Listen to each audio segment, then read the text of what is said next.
Tami Utley. Today we're going to be doing a sewing cake with some figure modeling. We're going to do a little mouse on top of our cake sewing. Some of the things we're going to need today. This is an 8-inch cake. It's actually 2 8-inch cakes, and I'll take the wrapper off so you can see it a little bit better. I had it frozen, and it's starting to thaw a little bit, so we're going to work fast so we can get this carved and covered while it's still frozen. We're going to need a clay gun.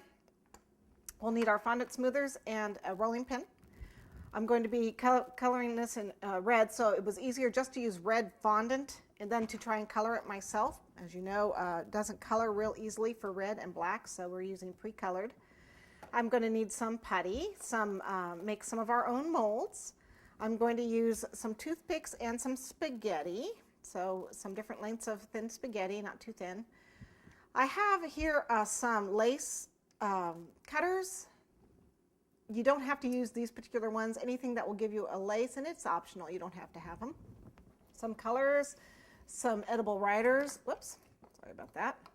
I need some Tylose powder because I'm working with fondant, but I'm modeling, so I'll need the Tylose powder.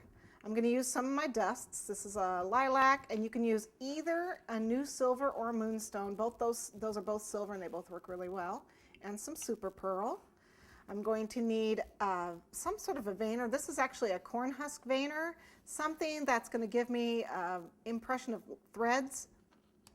I have a rolling pin and cornstarch and shortening. I'm going to need a Calyx cutter and some buttons, assorted buttons. Just go through your button box if you have one. That's what I did, and pull out some interesting buttons. I need stacking circle cutters, a knife to carve with, a serrated knife to carve with, and I have some smaller stacking cutters too. I'm using for 2 different things.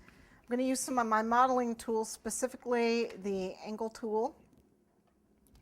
And what I have here is a typical pincushion. This is what practically everyone has who's done any sort of sewing. This is what we are doing today in cake, and we're having a little mouse sit on the top. So I have this as my model, so we're going to try and replicate this.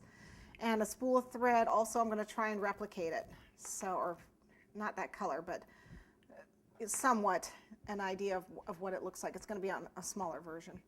I'm also going to need some alcohol. I'm using vodka here. You can use gin, or you can use lemon extract, because I'm going to be painting.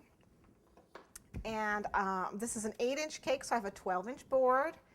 And I need some assorted brushes, and my favorite tools is a knife tool. I'm going to be using this quite a bit.